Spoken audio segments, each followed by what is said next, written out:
ലോക്സഭാ തെരഞ്ഞെടുപ്പ് പടിവാതിൽക്കൽ എത്തി നിൽക്കുമ്പോൾ ബിജെപിക്ക് ആശ്വാസം നൽകുന്ന വാർത്തകളാണ് സർവേ ഫലങ്ങൾ പുറത്തു നൽകുന്നത്. വരുന്ന തെരഞ്ഞെടുപ്പിൽ തെലങ്കാന, ആന്ധ്രാപ്രദേശ്, കർണാടക, തമിഴ്നാട്, കേരളം എന്നിവിടങ്ങളിൽ ഉൾപ്പെടെ ദക്ഷിണേന്ത്യയിൽ ബിജെപിക്ക് ശക്തമായ അടിത്തറ കണ്ടെത്താൻ കഴിയുമെന്നാണ് സർവേ ഫലങ്ങൾ ചൂണ്ടിക്കാട്ടുന്നത്.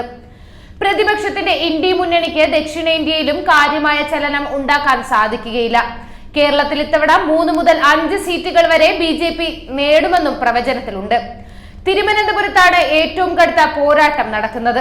ബിജെപിയുടെ കേന്ദ്രമന്ത്രി രാജീവ് ചന്ദ്രശേഖർ കോൺഗ്രസ് എംപി ശശി തരൂരിന് കടുത്ത വെല്ലുവിളി ഉയർത്തുമെന്ന് തന്നെയാണ് സർവേ ഫലങ്ങൾ പ്രവചിച്ചിരിക്കുന്നത്.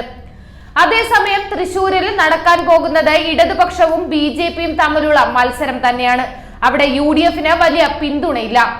ബിജെപിക്ക് ഇത്തവണ വിജയം ഏകദേശം ഉറപ്പിച്ചിരിക്കുന്ന മണ്ഡലത്തിലൊന്നാണ് തൃശൂർ. സുരേഷ് ഗോപിക്ക് വ്യക്തിപരമായ വോട്ടുകൾ കൂടി പിടിക്കാനാകുമെന്നതാണ് ബിജെപി നേതൃത്വത്തിന്റെ വിലയിരുത്തൽ.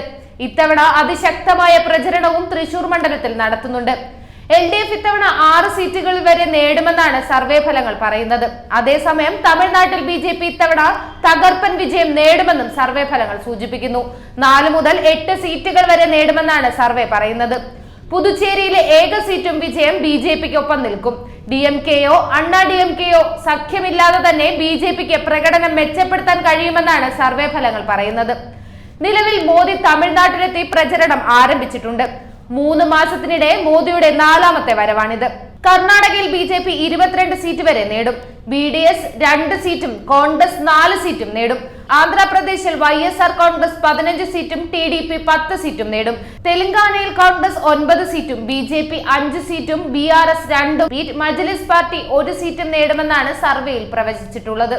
കേരളത്തിൽ ഇടതുപക്ഷ ജനാധിപത്യ മുന്നണി 6 സീറ്റ് നേടുമ്പോൾ കോൺഗ്രസ് 19ൽ നിന്ന് 11ലേക്ക് ചുരുങ്ങുമെന്നും സർവേ പ്രവചിക്കുന്നുണ്ട്.